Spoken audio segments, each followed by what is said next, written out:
This video is made possible by Practical Defense Systems, the best online security training at the lowest prices. You can start your security career today online at pdsclasses.com. Check them out. Praise the Lord and pass the ammunition. It's time for the GunGuyTV podcast. Hi, this is Joel Persinger. I'm the Gun Guy. Thank you very much for all of your support on GunGuyTV, for all of your support everywhere you support me. I really do appreciate it. I've got a great podcast for you this time around. I am actually doing my podcast from my bedroom in my house. The reason for that is obviously with the coronavirus, we're all locked at home, and I got a bunch of people in my house because we have kids and my wife and I, and they're all playing Monopoly on a video game in the living room, and it's making too much noise in my recording studio, and I couldn't blank it out. So I'm actually in the master bedroom doing my podcast from here. Hey, you know what? Whatever works, right? All right, so this podcast is back to being the two-part podcast again, where the first part will be available for you on your favorite podcast player, and then we also post it generally on the video distribution sites like YouTube, BitChute, GunStreamer, the Utah Gun Exchange, Facebook, Vimeo, and so on. So you'll find it in all of those places in video form with just the thumbnail or whatever. But we do that just to make it easier because a lot of folks do want to listen not only on iHeartRadio, for example, or Stitcher or whatever, but they also want to listen or use the video platform to do that. What I would appreciate from you, if you wouldn't mind supporting the podcast, is if you would please support us by shopping Amazon using our Amazon link. Right now, money's tight for everybody, but there are a lot of folks buying things online, and the primary reason they're doing that is because they don't want to have to go to the store during this coronavirus thing. So if that's the case and that's you and you're buying things from Amazon, if you could do it through our Amazon link, it won't cost you anything, but it does help us quite a bit. So if you would do that, that would be great. You'll find our website at GunGuy.tv or GunGuyTV.com, GunGuyTV.net. You can go to the top of the website. There's a banner ad up there for Amazon. If you click on that, it will take you directly to our Amazon link where you can use that link to support us. And anytime you use that link to go to Amazon, you can bookmark it after that. Anytime you do that and then shop at Amazon, if you go to that link in your bookmarks and do your shopping there, it costs you absolutely nothing, but Amazon pays us a little marketing fee, and that helps us a ton. All right, now, first part of the podcast is going to be an interview that we did at SHOT Show with Richard Sprague from Sprague Sports. Now, he's going to talk a little bit about what's going on at Sprague Sports in Yuma, which is a fabulous store, but he also talks about what's happening in the state of Arizona with regard to the Second Amendment. So it's a very good interview, and then after that, on Patreon only, I'll be talking about the lessons learned as a result of this pandemic on how to be better prepared for this stuff the next time, not only with our firearms, but also other pieces of equipment that might be very useful. I'll talk about that in the second part of the podcast, which is on Patreon only. All right, so let's get started with the interview with Richard Sprague from Sprague Sports. We're at SHOT Show with my son, Nick, and Pete Elmore, who's over manning the camera, who's not on the camera, but he probably will chime in. Are you there, Pete? Yes, I am. Yes, Pete is the mystery voice in the background, and we've got Richard Sprague here from Sprague Sports, which is an outstanding store out in Yuma, Arizona, which I very much love. And the nice part about Richard is not only does he have a great store, who's been there forever, but he's kind enough to let me have people send firearms there for us to review. So thank you very much. I really do appreciate that. It's very generous of you to do that. You're very welcome. What's going on with Sprague's? New year, just here to get a sentiment on the direction of the industry, and always love the energy that's here. When you walk into the, as soon as you enter the doors, you can just feel the excitement and the energy. And this is my 41st SHOT Show in a row. Wow. Came here when you were 2, did you? I've been at the first one in St. Louis and haven't missed any of them. Is that right? Yeah. Wow. So look forward to it every year. My feet can't say that. This is my 12th, and I thought I'd been here a lot of times. Yeah. So 45th. 41st. This is the 41st. Oh, 41st. Yeah. Well, Yeah. It just proves I'm deaf in my old age. That's okay. That's okay. So what do you have a focus and stuff you're looking for while you're here? Well, we're always looking for new products. We're always looking to expand and extend relationships and just learn. This is all about learning. We don't do any real buying here. I might jump on an opportunity, but it's there's not enough time to really buy stuff here to make good decisions. So we save that and reserve that for later, but we're here to learn and to give some voice to things that we think could be improved, and just see the new products and get them in your hands, because it makes all the difference in the world to have them in your hands. So you come out here mainly as an educational opportunity for you and an opportunity to speak back to the industry. Is that what you're talking Absolutely, absolutely. Because and getting to learn who's in charge of things, it changes year to year. You know, who's running which manufacturer, whatever distributor you're dealing with, or factory. And so, you know, there's always movement at the top, some of it. So it pays to know who to talk to about co-op, about advertising, about, you know, warranty issues and service and stuff like that. So this is the opportunity to talk to those folks directly, to have a special moment with them, you know, face to face, makes a lot of difference, I think. You know, as you know, I'm in California. Mm-hmm. So, in fact, every time I see you at the store, you ask me, when am I ever going to move out of that rotten state and come to a real state, or something along those lines, and we laugh about it. What's happening in Arizona right now? Is there anything going on in Arizona, Second Amendment-wise or legal-wise, that affects your store or affects the firearms business out there? We're not, I don't know of any imminent challenges right now. The main concern, I think, for a lot of us is the fact that our state is growing, and a lot of people are moving from states that aren't so Second Amendment friendly, and we're just hoping that they are all Second Amendment folks and don't bring, you know, anti-Second Amendment, you know, feelings to our state as it grows. We're just topped 7 million recently, and so, you know, that's double what it was, you know, 15 years ago, I would say. And that's our main concern, you know, going from, say, red to purple, you know, as a voting block concerns us. But I don't know of any imminent Second Amendment challenges right now in particular. We have a great governor, and Governor Ducey, and he's, you know, he's a strong proponent of the Second Amendment and a strong pro-business governor, and so we're proud of him and what he's doing in all his efforts. Are you seeing any counties or cities that are seeming to move in that purple direction, or is it pretty much across the board in Arizona? I don't know of anything, any real strong changes. I know, you know, there's certain some parts of the state have a little bit of liberalism going on around some of the universities, some of those towns, but I don't see them growing. It's actually kind of normal around universities anyway. Yeah, I mean, I'm not so sure that that's an existential threat to the state. But you know, those of us that live and many of us that grew up in the great state of Arizona, we don't necessarily, you know, think they should think that way. Well, I didn't grow up in the great state of Arizona, and I don't think, you know, it's an interesting thing that happens to states sometimes too. Is I can tell you, having grown up in the San Diego area, that we used to have radio and television ads that ran in San Diego that would say, "Thank you for visiting San Diego. Now please go home," because it was a pretty tight-knit, pretty conservative, pro-military, pro-rights community, and the state was a totally different place. And we would actively encourage people to go home rather than move there. In fact, it used to be, when I was growing up, such a big deal if you were a San Diego native that you'd have a bumper sticker that says San Diego native, or you'd have whatever, because that was something to be proud of. Status symbol. Rather than a transplant. A level of respect. The sad part is none of that helped. Look where we're at.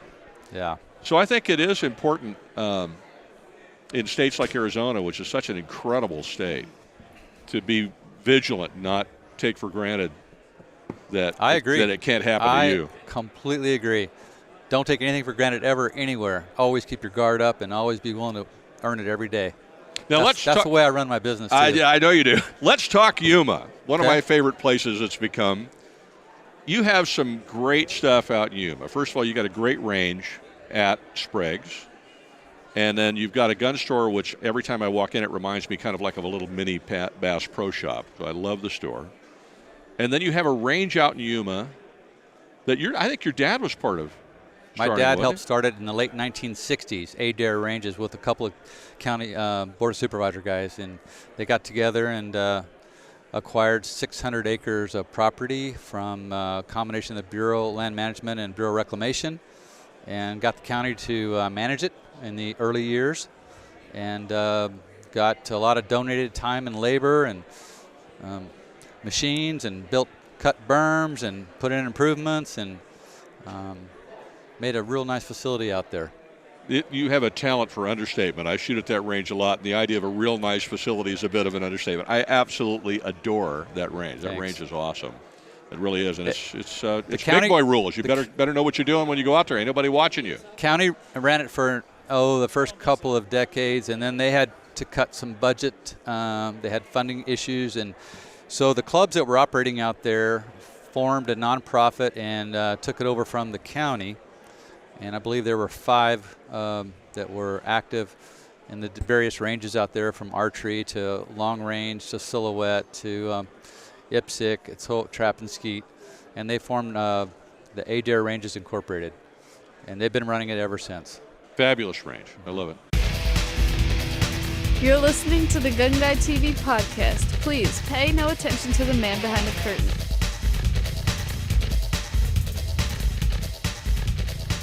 What kind of hunting have you got up in Yuma? Well, we have, we're known as one of the premier places to hunt dove every year. And dove opener September 1st is huge for us. And, of course, quail in the outer desert areas. And, we've got some waterfowl as well. And, of course, Cibola is not too far away. It's, just under an hour drive. And we've got, big game. The desert supports mule deer and coos deer. Not necessarily do we have coos deer in the Yuma area, but it's but you got some muleys out there, don't you? 3 or 4 hour drive. We've got some pretty dang good muleys. We've got actually in our store a world record that was killed, Sonoran strain Rocky Mountain mule deer.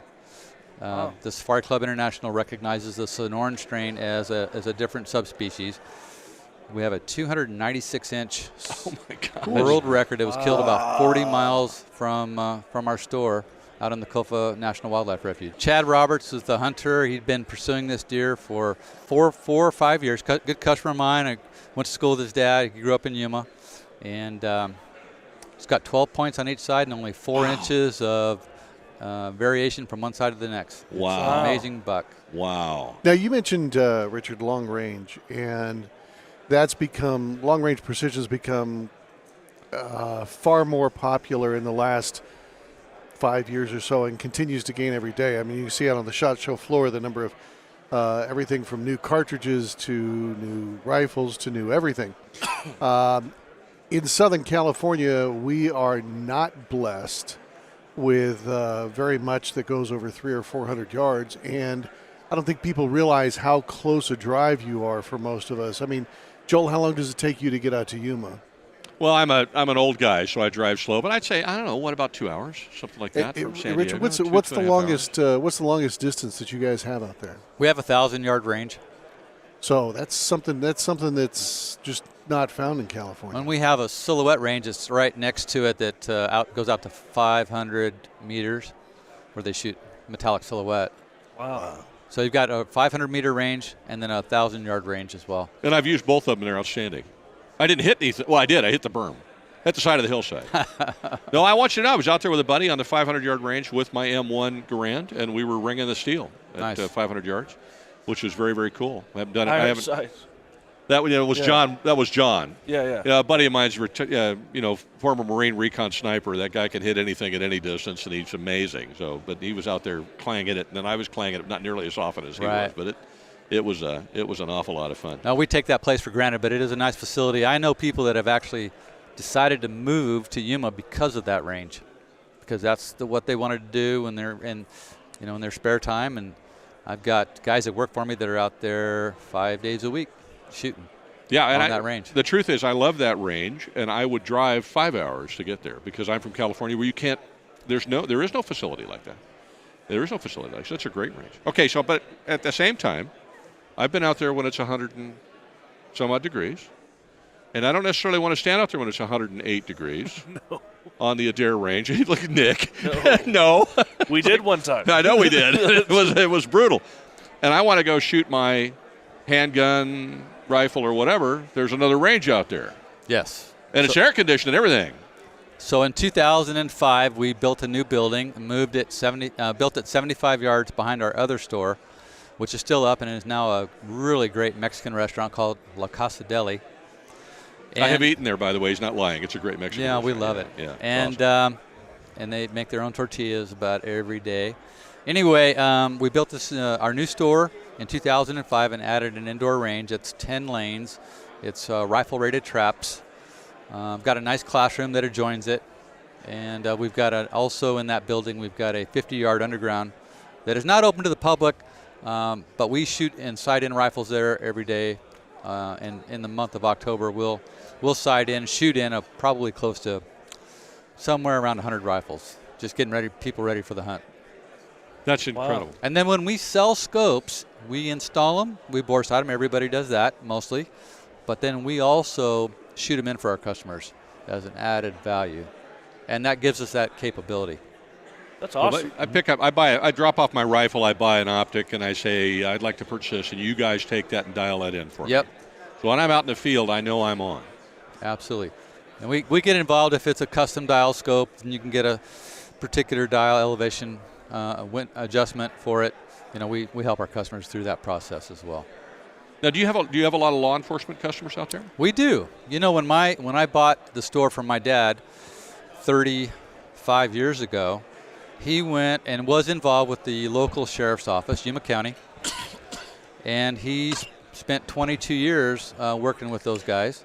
So we have strong law enforcement connections. My son Chad was a local Yuma police officer and on the SWAT team for 4 years before I lured him back into the family business as my exit strategy. Yeah. And we stay connected to those guys. I've got guys that teach for me and work for me that are law enforcement affiliated currently. I see a lot of them in the store. That's the reason why I asked the question. How many square feet is your store? Our building is 18,100, and that includes the range. And then we have a 5,000 square foot warehouse behind the store. And the showroom, we count 7,300 square feet of showroom, approximately. So when I walk in the store, a lot of folks have not been in that store. Now, look, if you're going through Yuma and if you're not a gun person, why are you listening to my podcast, first of all? If you're going into Yuma and you don't stop at Sprague's, you've missed out. I'm going to just tell you that right now. There's a few restaurants I could tell you about. If you don't stop and eat, you've missed out as well. But one of them is right in front of Sprague's, but there's some others as well. But if you don't stop at Sprague's, you've missed out. When you walk in the door, it's extraordinarily cool. So, but it's your store. So I want you to describe to me what it's like to walk through that store. Well, I'm giving you the bragging rights, babe, because it's your store. So we're strongly influenced by our hunting customer. It's, I think, impacts and influences about 50% of our sales. So we have more big game mounts per square foot in our store than any Cabela's or Bass Pro. Yeah. I've done the math. I know. And we take pride in the quality of the mounts we have in there. And that's in the main part of the store. In our remodeled edition that we did in 2015, we created the TAC room, our tactical lounge, so to speak. And there's no big game mounts in there. That's a whole different feel and a whole different focus in that room. And, there's so many things that we could have cut and trimmed, but we decided, from the moment you walk in, you notice our stained floors, which are gorgeous. Yeah. And I just get a kick out of watching people from our offices, which are on the second level, when they stop, when they're there for the first time. A lot of them, if they are outdoor enthusiasts, and they stop and they just look all around the store and they just kind of go, wow, this feels good to me. Now, of course, you're going to have some folks that are a little uncomfortable with that, maybe, but they're the minority as far as the crowd that comes in our store. Well, Nick and I are both hunters. So every time I walk in the store, I've stood there while, you've been busy or whatever and want to talk to one of the guys, or they're busy and I'm waiting for something. And I'll stand there and look at the racks on these mounts, and I can spend 30 minutes doing it. I can spend, there's a few stores that I can walk in and wander around and be there for a while and be perfectly happy even though I didn't buy anything yet. The tool area of Home Depot is one of those. Or, does that make sense? Mm-hmm. Your store is also one of those. And I don't say that. No, just to clarify, Richard is not busting out his wallet and paying me any money for this interview. He's not paying me a dime. I've come to like him a lot and enjoy his store. And I got to tell you, there's only one issue I have with your store. It's not within a block of my house. Yep. I was going to say it's your driver address on your driver's license. That's it. It's the address on the driver's license, and that's it. It's not within a block of my house. Shooting straight and always right on target. This is the GunGuyTV podcast.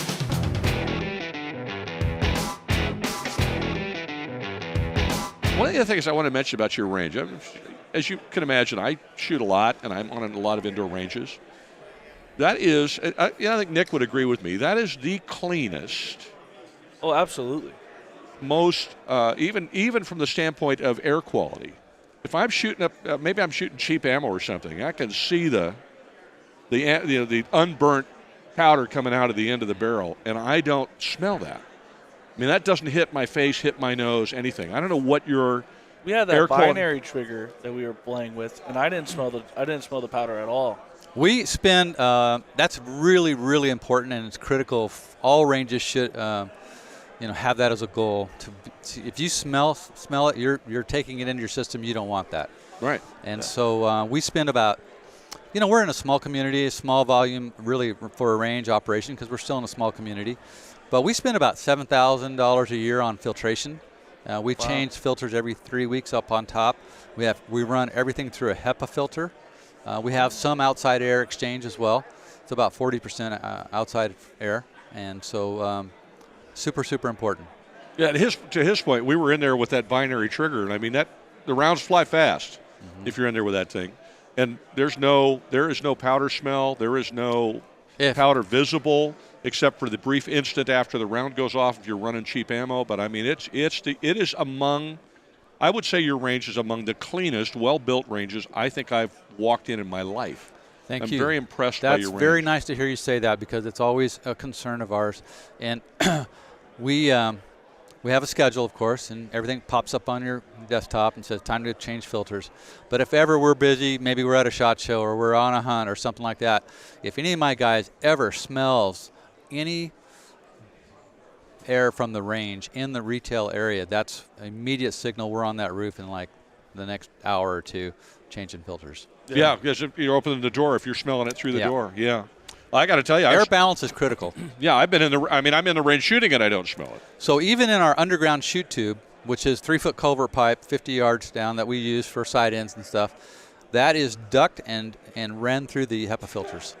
Yeah. Yeah, wow. What's interesting is that you mentioned the HEPA filters in the clean rooms at my job. It's got the same exact feel as your range. It's almost as if like I'm walking into work. So just that's kind of what I noticed as well. Because and where I work, you can't have any sort of FOD or any sort of different air. It has to be incredibly clean. And it gives me that same vibe when I walk into the range, which is great. I'm grateful to hear that and appreciative of your comments. I tell you, when we go to change those HEPA filters, they are the backside where the air's coming through. It is so incredibly dirty, and when you pull and see the backside of the HEPA filter, it looks like you could do surgery. It's so perfectly clean. It's amazing the job they do. Yeah. Crazy. And on the dirty side, you're thinking to yourself, boy, am I glad that's not in my lungs. Exactly. Yeah. Because absolutely. that's going to screw you And up. it's super important to me because I've got guys that shoot there every day. They start their day in our range every day. So, and I've got staff that work in and around that, including myself. And so, yeah, that's real important to us. Thanks for mentioning it. Yeah. Oh, you're quite welcome. Richard, thank you very much for coming. Absolutely. It's been my pleasure. I know you've got to get back upstairs again. I could talk about this industry and this business all day long. Well, and I'd love to have you, but one of the things you said to me is you wanted to get back to what you were doing, so I don't want to burn up too much of your time. I don't want to keep you for that. Well, before you go, what's some things to look forward to this year for products that might be coming into your store? You know what? We barely covered the bottom floor. We have a lot to see yet. It's only been one day of 4. But some things that stood out to me, notably in the SIG booth, which is about the only booth I've been to on the main floor level. Their new cross rifle is pretty amazing. Yeah, and it's called, their new 277 Fury round. And then on a handgun side, the SIG P210 Carry, which is something that if you get your hands on it, you're going to feel like you're going to fall in love. Both of those guns are pretty amazing, and I expect they're going to sell really, really well. Okay. Well, I'm excited to look forward to that. Hey, Richard, since the podcast goes everywhere, and there are going to be a lot of people that are not going to be able to drive out to your place, what's the website address? It's thank you for asking. They can order something online from you. It is www.spragues.com. So it's just Spragues, S-P as in Paul, RAGUES.com. And how long before you start getting some pythons in? I've already got some in, but we need a lot more. We've got a waiting list. Yeah. Well, the funny part, we were talking to Colt about that yesterday. He and I, my dad, whether you know it or not, was a Columbia County Sheriff's deputy. In his entire career, he carried a Colt Python. Oh, wow. I wanted it, and at the time it wasn't a big deal, right? There was a normal gun. A lot of guys carried them. He just liked Colts better than Smiths for some reason. Mm-hmm. I wanted it, and I was kind of sheepish about saying to him, hey, because, I don't want to talk to my dad about when you pass away, can I inherit something? Right. That's weird. You don't want to jinx the whole deal. Right. Well, I don't want to talk to my dad about him passing away. Right. It just was weird, Right. So I didn't say anything to him. Finally, I got up the gumption to say it. And so we're on the phone, and I said to him, Dad, I don't want this to be weird, but, I would love to inherit the Python. Because I'm thinking, I better say something or my brother's going to get it. Right. And there was just silence on the phone. And I thought, I've screwed up. Yeah, that was a bad move. And he says, son, I'm terribly sorry. And I said, what? He said, I didn't know that you wanted that. I sold that gun because I wanted to buy 2 other guns, and I actually got 3 guns out of it. Of course, my heart now just broke. And I felt better that it would have been worse if he'd said, I'm sorry, I already promised your brother. Right. So at least none of us got it. But at this point, those things bring stupid money if you're buying the old ones. It's incredible. So I'm very grateful they're building the new ones, and it is on my list. I will buy one. The unfortunate thing is right now they're wrestling with California to get it approved by California so they can get it on the list. So I'm kind of stuck until then. Yeah, But that was going to be one of my next questions. Is it going to make the list? According to the guy at Colt, the answer is yes. Yeah. They're just because revolvers, the deal with them is once they pay to get it on the list, they want to make sure it's the final product. They're not going to change some internal piece. Because if they change any internal piece, now they got to go through the whole expensive process with California again. Yeah. So it's going to be a little bit, but as soon as they come in, I'm going to buy one. Yeah, they said a couple of years. They said that if they change who manufactures a spring, if they go from a vendor manufacturing a screw to manufacturing the screw in-house, that requires new certification with California. That's crazy. So and how many thousands of dollars? I forget what he told us. $5,000 a piece, as I recall. $5,000. Yeah, there you go. If it's a different barrel length, it's another submission. Right. So right. Anything changed. If it's 6 inches California. opposed to 4 1/4 or whatever, it doesn't matter. Yeah. California really loves to make it easy, don't they? Well, a lot of this, Hey, guys, I got to go. Yeah, there it is. I don't want to get started. That's your exit strategy. I'm having a pretty good day so far. Let's not get that. You're right. There it is. Poor Sam Paredes has got to come up and talk to us. We'll talk to him about that. It was great to see you. Richard, it was good to see you. You Have bet. a wonderful day. Yes, sir. All right, we'll see you next week. Thank you again very much for listening and for all of your support. I'm really grateful for what you do. If you'd like to hear the rest of the podcast, those are on Patreon only. You can sign up for Patreon by following the link in the description or just going to Patreon and searching for GunGuyTV. And once you're there, then you'll get exclusive access to content that you can't find anywhere else. One of those things is the second half of this podcast. So if you're listening on Patreon, hang with me. We'll start the next part of the podcast here in just a minute. If you're listening on your favorite podcast player or to the public version, thank you very much for all of your support. Have a wonderful week, and please be safe. You've been listening to the GunGuy TV podcast.